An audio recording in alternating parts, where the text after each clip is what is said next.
Your job as a researcher isn't to just collect data, and you're not there to challenge authority with something that you've uncovered. Remember that you are there and the company has made space for you to understand and represent the voice of the customer or your user. So when you're sitting on a finding that you know matters, always remember, if you can't find the confidence within yourself, find the confidence to advocate for your user, because that's what everybody we work with is relying on you to do. Hello, fellow insight seekers. I'm your host, Molly, and welcome to the Curiosity Current. We're so glad to have you here. And I'm your host, Stephanie. We're here to dive into the fast moving waters of market research, where curiosity isn't just encouraged, it's essential. Each episode, we'll explore what's shaping the world of consumer behavior, from fresh trends and new tech to the stories behind the data. From bold innovations to the human quirks that move markets, we'll explore how curiosity fuels smarter research and sharper insights. So whether you're deep into the data or just here for the fun of discovery, grab your life vest and join us as we ride the curiosity current. Today on the Curiosity Current, we're joined by Amberly Miller, Director of UX Research at Prudential Financial. Amberly leads research strategy across Prudential's global retirement and finance advice businesses, guiding over 100 UX designers and product teams through democratization research practices.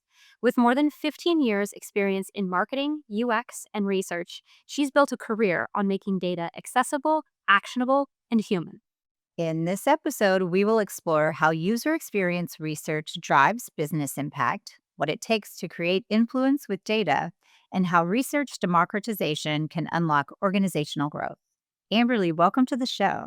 Thank you so much for having me. I'm so excited to get started and chat with you guys today. Yeah, us too. Well, to get us started, so Amberly, you've led UX research and design at some of the largest organizations in insurance, financial services, from American Family Insurance to Centene and now Prudential. Before we really dive in, can you help us kind of level set and talk a little bit about the value of UX research more generally, how it can be leveraged to reduce frictions and drive user experience, and maybe most importantly, how you got into this? I actually found my way into UX research by happy accident. I started out as an admin and then kind of moved into operations. And, that was something that was very much in my family. My dad was an operations manager in the manufacturing industry. So, I thought I was just really good at figuring out how to do things. I lived in San Francisco at the time. So, naturally being there during the software as a service VC big boom, I found myself working with startups and, founders that were kind of chasing incubator money and figuring out their product market fit. And, in that world, you only have so much time and so much money. They refer to it as your runway. And, in that environment, every decision counts. And I think that that's where being on the other side of the table and seeing the value of UX research, it really hit home for me. You know, I love cliches. And one of the ones that I was raised with in my house is that, you always measure twice before you cut. And I think that research lets you do just that, before you cut and really, spend a magnitude of hard-earned resources. You can spend some of that money on research. And, a common misconception is, it's not just about collecting opinions. Research really allows us to make sure every step of what we're doing in business is bringing us closer to what users actually want and what our customers actually want. So, after a year working, as an operational consultant on a project with a really brilliant UX team, I was completely sold. I couldn't believe more companies weren't employing this. This is kind of, it just intrinsically seemed like the way that everything should be done. And that's kind of how I found my passion. And I'm so lucky. I love doing what I do. And, that first project experience and also, working with startups really has kind of shaped how I approach research at every scale, whether it's working, with those scrappy startups or with those incubator based founders or, bringing that to larger organizations like Centene and Prudential. Any dollar that a company can invest in research, no matter what size, can save you costly, frustrating pivots later. And I know if you've been doing this for any amount of time, you've kind of seen that play out. So I love the title of your podcast because to me, UX research really is about turning curiosity into confidence. That confidence for your product teams, for the sales team to go out and sell it, and most importantly, for our customers to know that this is the solution that they're truly going to benefit from. Yeah, and you said it was funny. I was listening and you were talking about startups and why don't people do this more often?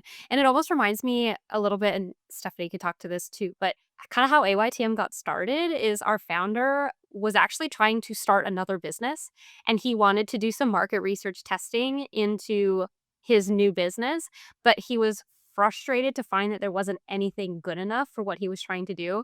And so he founded AYTM instead. And here we are, years and years later. So, what you talk about turning these insights into influence and how crucially important it is. But I feel like there's also a lot of people that, maybe may not see the true value right away. Like you've presented a really, really great insight that you feel is super critical and important, and you've said it to the boardroom, and it's just crickets. It's silent.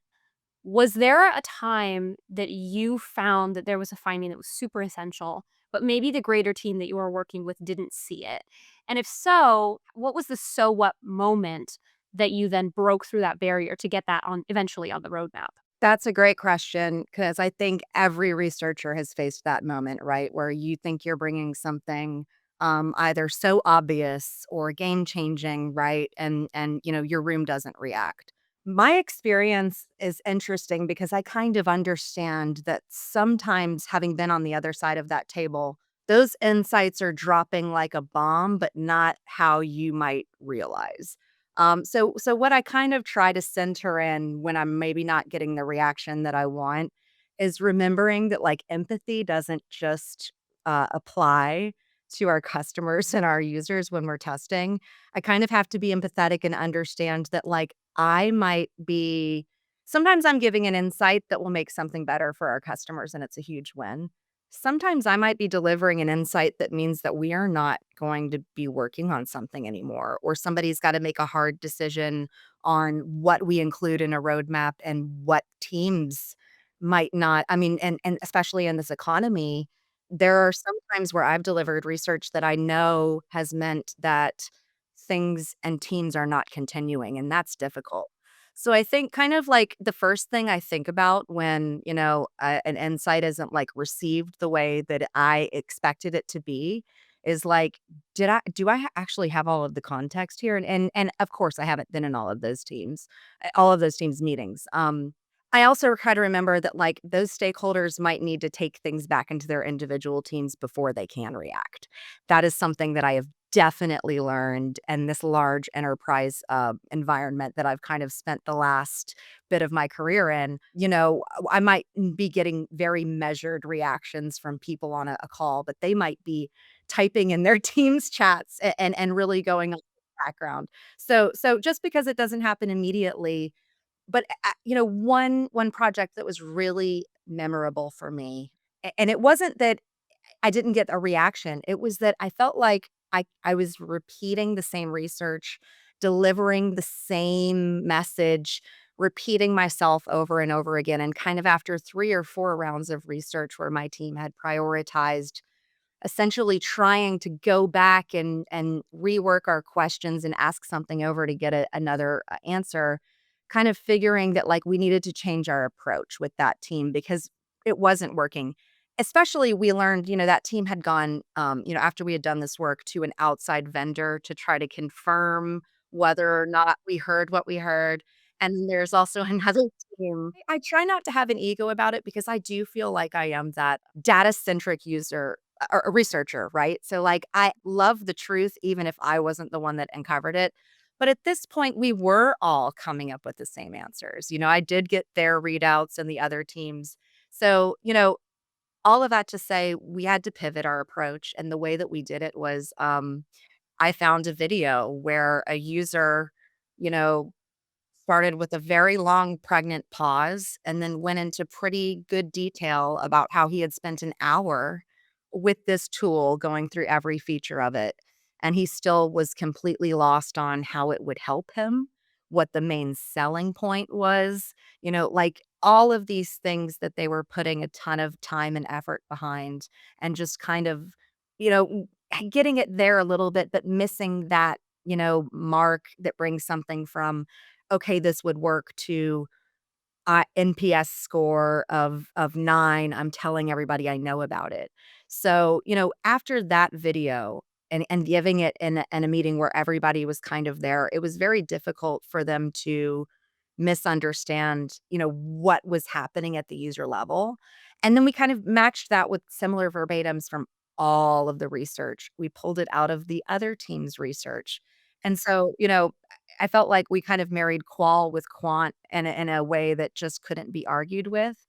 But at the end of the day, sometimes you can deliver an insight and that can go unnoticed, but sometimes you can just keep delivering the same insight. So I think that it's important to understand that, a lot can happen in those meetings, but you could be delivering really bad news. So just kind of keep that in mind and be empathetic. That is so interesting, and I love just even the very basic note of, like, empathy is not just for your customers, it's not, it's for your stakeholders, and you're right, because that can sometimes, be for some people an existential threat, right, for their role at the company. Kind of pulling on that thread a little bit more, insights, communication, storytelling, all that stuff. I think about different audiences, and I think about like product teams where probably that existential threat like lives. But I also have found in my own work that product teams tend to be pretty receptive because a lot of times they're hungry for information that's going to be able to drive the product forward. But then I contrast that with like a C-suite executive being just a really different kind of audience. And I wondered, like, how do you think about when you have like 5 minutes to get an executive to care about a nuanced user problem? What is the first thing you do? Do you lead with like a statistic? Do you use the user quote, like you just mentioned? Is it about financial impacts? Like, what is the hook that tends to work with the C suite? Honestly, this might not be everyone's style, but I truly believe in being bold. If you've got time with a senior leader and you've got their attention, I truly believe in going for broke. But that being said, that only works if you're kind of prepared. One thing, if you work with me, you'll hear this a lot. I always remind people, let's do UX on UX or let's do UXR on UXR. So, I might only have 5 minutes with my stakeholder, or my C-suite executive, but I can spend a lot more time preparing for that conversation, right? So that those 5 minutes are extremely impactful. So, I think that it's a twofold approach. I prepare and I'm very intentional, but I'm also kind of bold. So, what can I learn about that executive? What drives them? The way that I would make a case to my CFO about investing and, improving a life insurance customer application process would be totally different from how I would approach the CMO with that same information. Our company makes it really easy for us in our intranet to go in and understand. I mean, I cover all of our global retirement insurance verticals, and there are 6 of them. But I can go in and I can understand the business objectives and KPIs of each one. So understanding like how does that person measure success? What does that person, need to report to their boss? Is that the language that I can speak through here? I think that tailoring your message is what matters. I don't think that there's kind of a one size fits all. It's really just about making that moment count and preparing yourself. And I think that as a researcher, naturally my mind goes to what can I learn before I step into that conversation, because that's what makes me feel comfortable and confident, right? Is knowing as much as I can. And earlier this year I was kind of in that exact situation. I was able to meet with our head of UX design, and when we sat down, he asked me what I want to discuss. I immediately led with, I've been here for 3 years, and here are 3 things that I am absolutely certain that we need to change for our customers to get the world-class experience that we promised them. And, that kind of directness really gets somebody's attention, and, I got longer than I had scheduled because he really wanted to understand, "Ooh, what is broken?" Like, "You seem pretty sure that you know what you're talking about." So, yeah, I was prepared and direct, but a again, that might not be your style. Tailor your approach to what feels natural for you and really just kind of go into it intentionally and do your research. And what's crazy about that is you have this immense, clearly very well thought out approach to all of these different things. But it's not just you in that room, right? And it's your larger team. So you've built this huge framework that empowers more than 100 practitioners to conduct research all across Prudential, which is of course a massive undertaking. I'm still trying to wrap my mind around it. Take us through some of those biggest challenges that you had. I'm sure there's an arm's length list of challenges, but what were some of the biggest ones that you encountered with scaling research access? And, not only that, but how do you ensure that in every place that you go into, ensuring quality and ensuring consistency? That's a really great question because that's one of the first things that I worked on at Prudential. When I was hired, I asked my boss, what I could accomplish in the first 30, 60, 90 days here.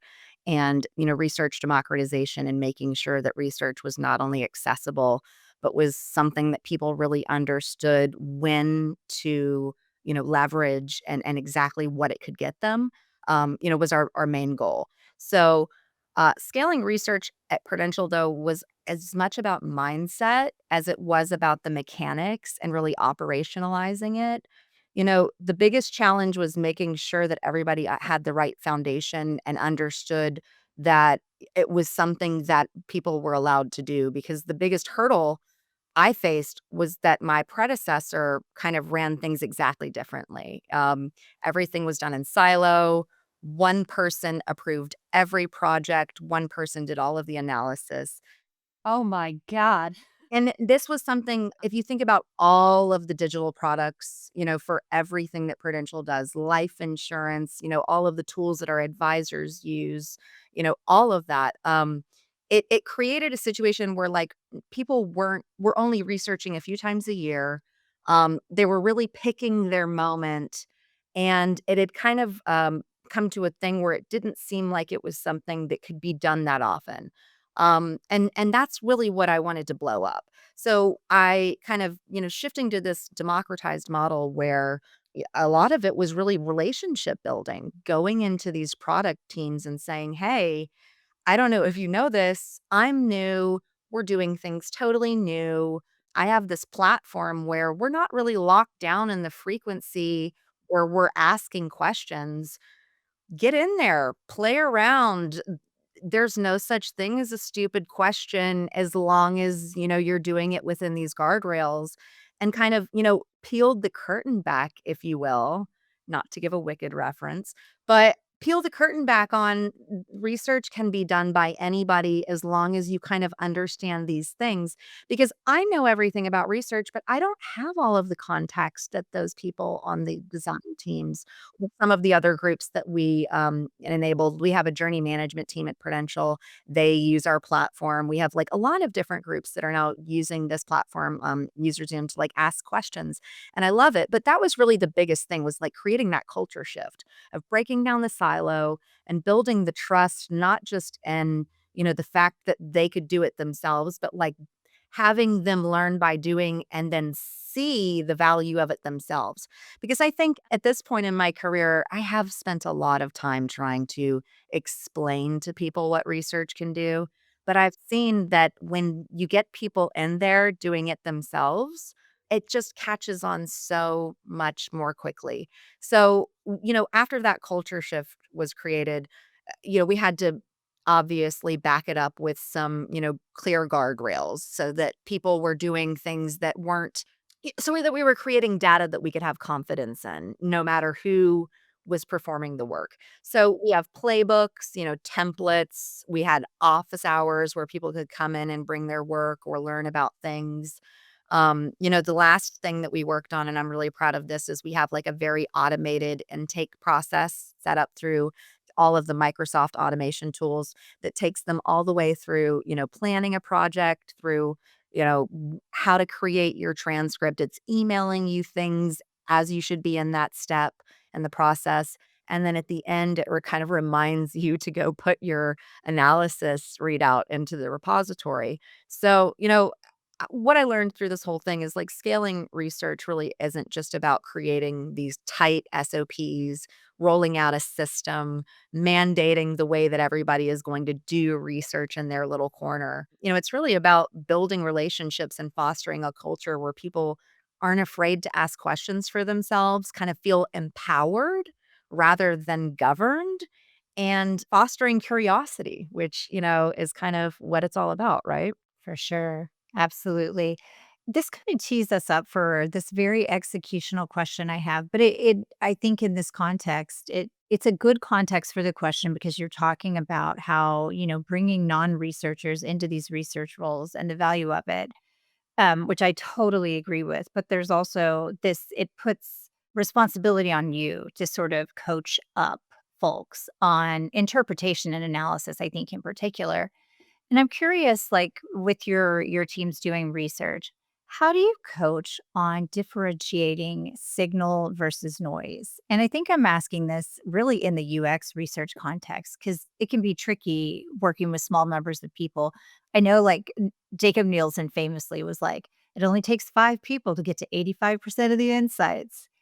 But I wonder, does that kind of thinking still ring true today when product teams are more focused than ever on creating these personalized experiences? So, what is the process that you use for cultivating a meaningful insight? And what does that even mean to you, I guess?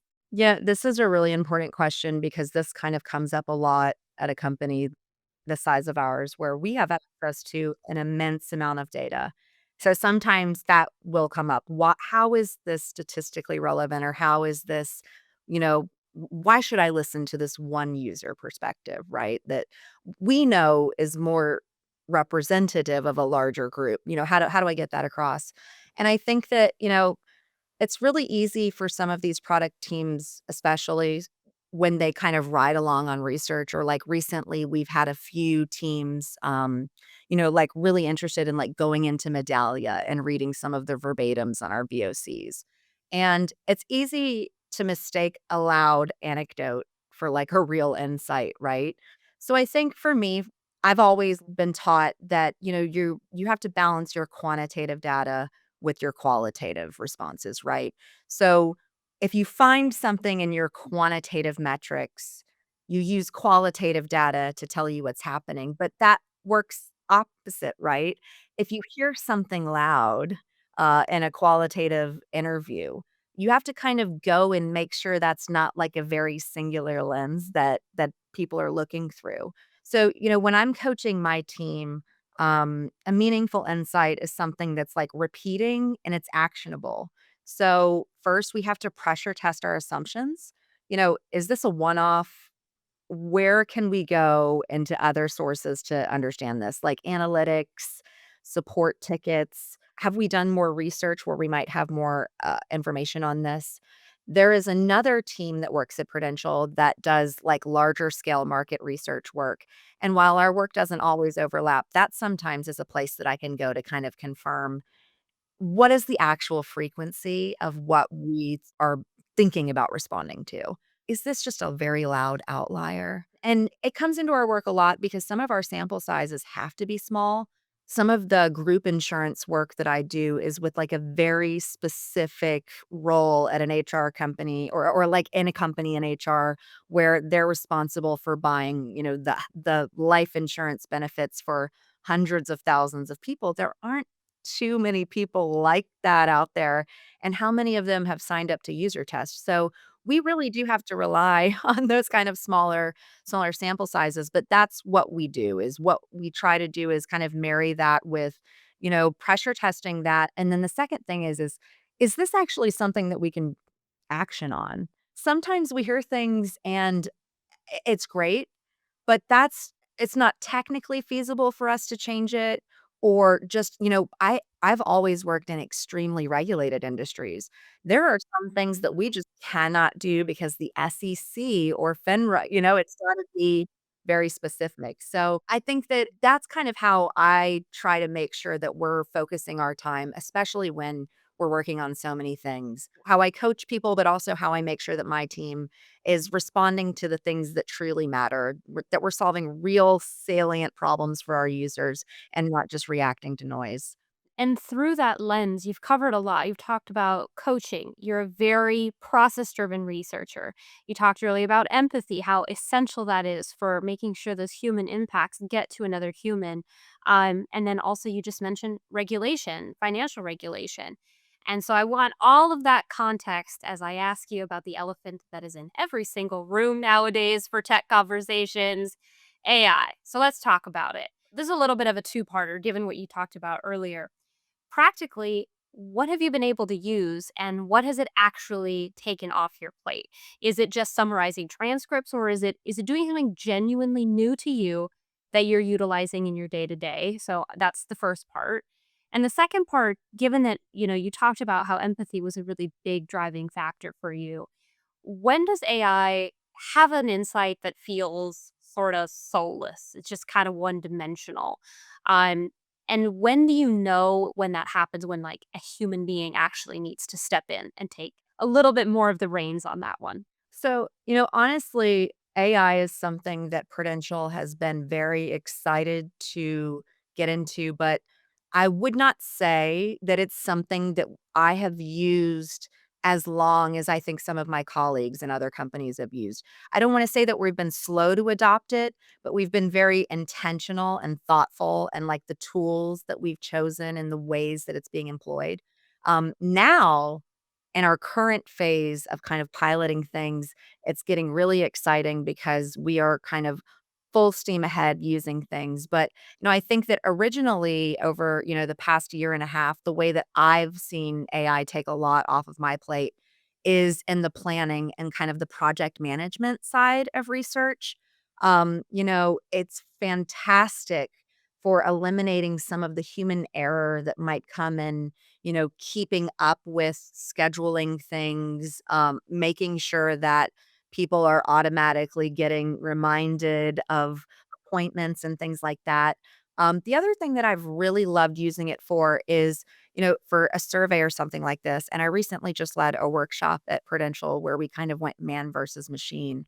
But, trying to figure out like if I have a survey, these are the questions that I think should be in it. Asking AI just kind of like what it thinks and then comparing the two answers has been very interesting because sometimes, you'll think that something is so remedial, but it really is important to ask, and that's what AI is gonna catch for you. The You don't see the forest for the trees, and it does kind of help you zoom out a little bit.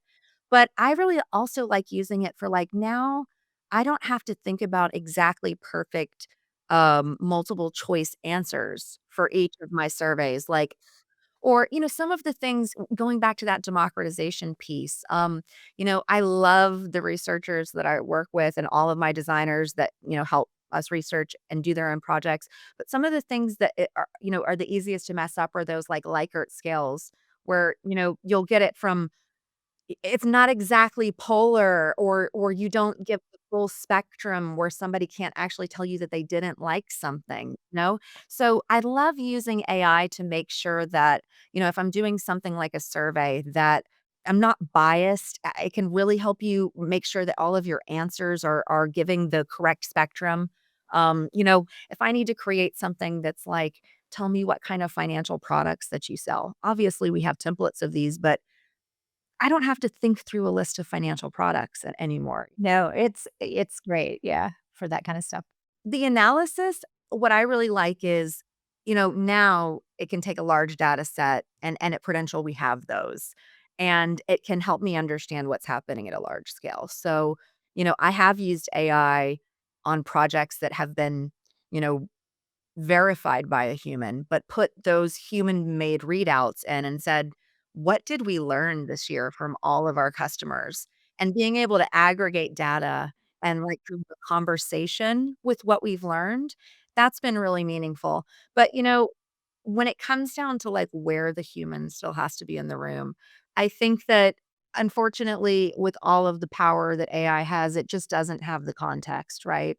The nuance, what I know about the meetings that I've been in, what I know about the other projects that I've worked on at Prudential, um, call it tribal knowledge. It can give you kind of what's going on at a high level, but I think that we are still required, and this will probably be, in the future what we step into, less of, figuring out what happened in these places, in these studies, and more of digging into the why it matters and the now what needs to happen.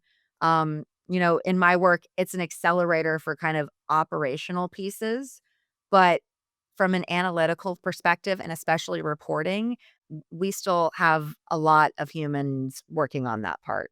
This really teased me up, I think, Amberly, for this question here. So, and you've started to answer it a bit, but as UX research becomes increasingly, I think, embedded in strategy, right, in these product teams, and AI makes execution, like you said, aspects of execution more streamlined. What is the next evolution of UX research look like for the researcher?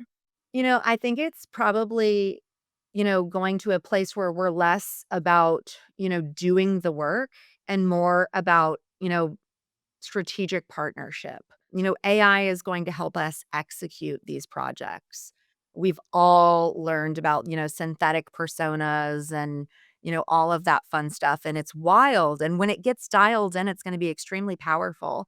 As AI kind of takes over that heavy lifting and also makes it so much more accessible for anybody to jump on and ask questions. I think that the true future of our work as researchers is closing the loop really on why it matters and making it actionable, right? I don't think that synthesizing things in a way that's going to be meaningful is going to be able to be done by anybody other than a human in my career lifetime. I think that you can feed as much data as you want into a system, but you know, at the end of the day, you're just going to kind of skim the surface unless you have that real human touch and human context. So I think that while we see technology will kind of speed up the way that we can do things and kind of change what we spend our time on, I think that the next era will always be human because that's at the end of the day what we do, right? We are collecting these stories. We're helping our business partners and our stakeholders and our leaders understand why are they meaningful. And that's something that I don't think that AI is going to be able to do at the level of a really, really strong researcher.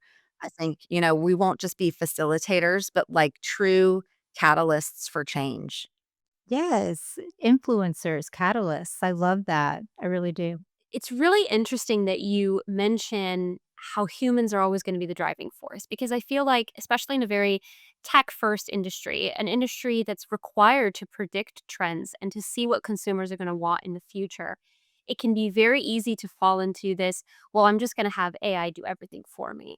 And I think that loses that human touch that it is the core of the business. How am I supposed to use exclusively technology to predict something that a human is going to want? I just don't think you're right that that's ever going to be possible. Yeah, and I feel like, all of our I saw a really funny meme lately and it was like, the president of the company and it was like, "What do we want? AI. What do we want it for? We don't know." I think that like we hear we need to use AI, we need to use AI, we need to use AI.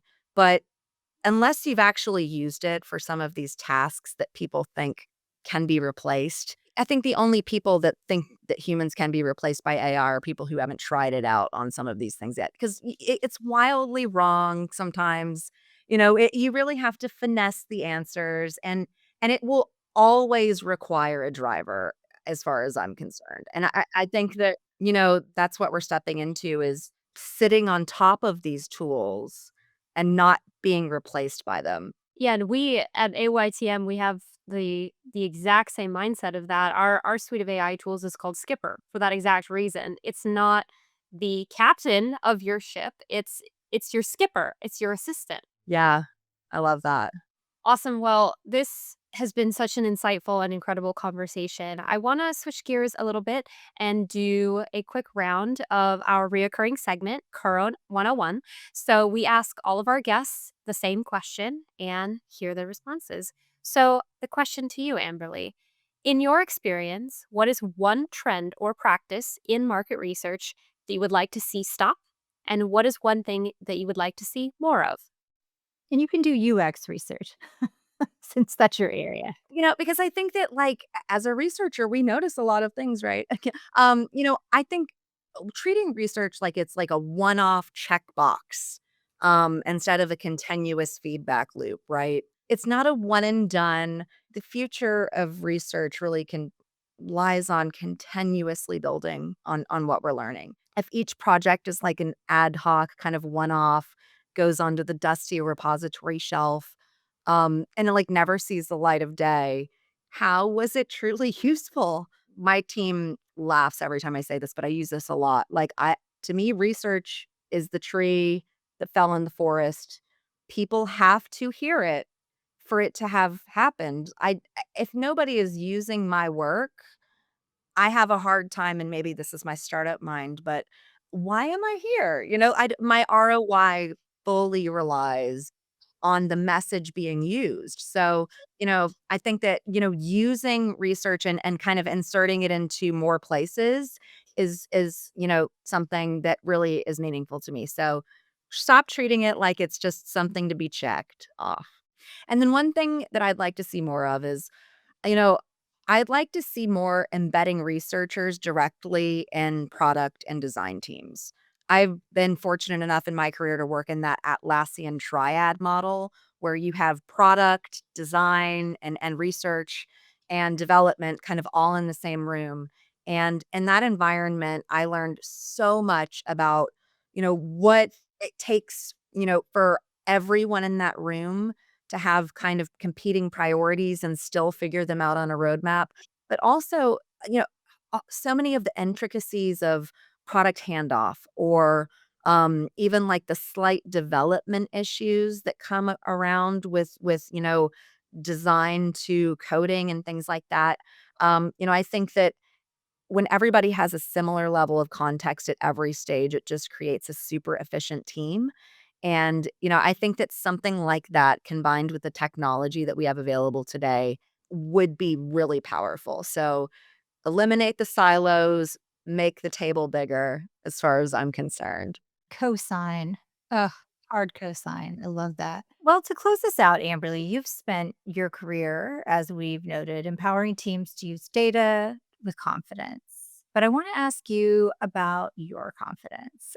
For the researcher listening who's maybe a bit more junior, who's sitting on a finding they know or they feel is important, but they're maybe afraid to challenge the status quo or a senior leader, what is your single best, it doesn't have to be single, but what is your best piece of advice for sort of finding that voice and speaking that truth?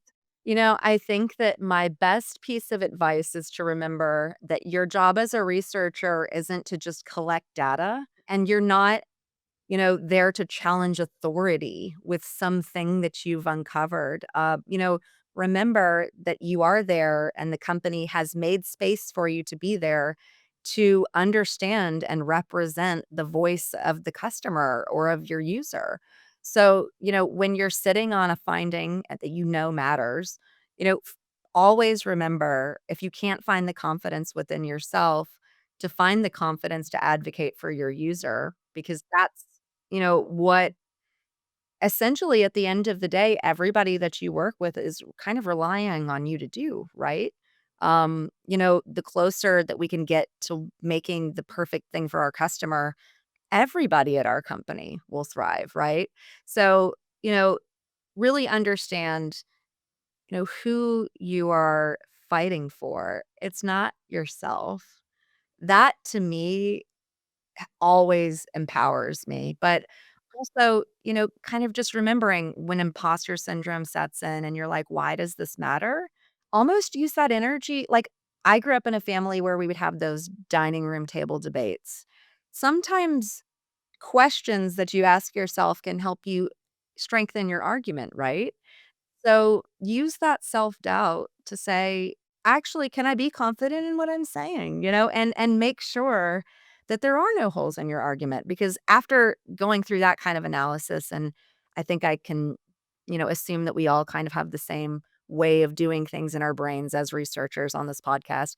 If I analyze my thought and I can be pretty confident in it there, and I know why I'm doing this work and who I'm doing it for, it's really a lot easier to kind of feel fearless and really remember who and why you're doing this work for. That is such great advice. And I don't think we talk enough about what a powerful advocate a researcher ultimately is for a customer or a user, because we're so used to having to be in that space of I'm not biased. I'm presenting unbiased, but you are an advocate for that voice. You don't have bias around what they say, but it is your job as their advocate to represent their their evaluation and their beliefs and such. So very powerful. I love that. Yeah, that's going to be something, Amberly, that sticks with me is framing research as a service to your customer, as a service to whatever your business is, your customer that you're trying to serve, that you're trying to empower, that you're trying to make their lives easier or better in some small or deeply meaningful way. So that's going to stick with me. I love that frame. Thank you. Yeah. Prudential's been around for 150 years. So, we've started off as like a fund for widows and orphans. So our company message has always been about helping people. It's been really fun to participate in it in this way. And I feel like it's really easy here to do that. But yeah, at the end of the day, that's who we're advocating for. So it's not really about us. Yeah, I love that. What a wonderful way to close us off. Yeah. Thanks so much, Amberly. This has been really insightful and we appreciate it so much. Thank you for having me. I've really enjoyed it today. The Curiosity Current is brought to you by AYTM. To find out how AYTM helps brands connect with consumers and bring insights to life, visit AYTM.com. And to make sure you never miss an episode, subscribe to The Curiosity Current on Apple, Spotify, YouTube, or wherever you get your podcasts. Thanks for joining us, and we'll see you next time.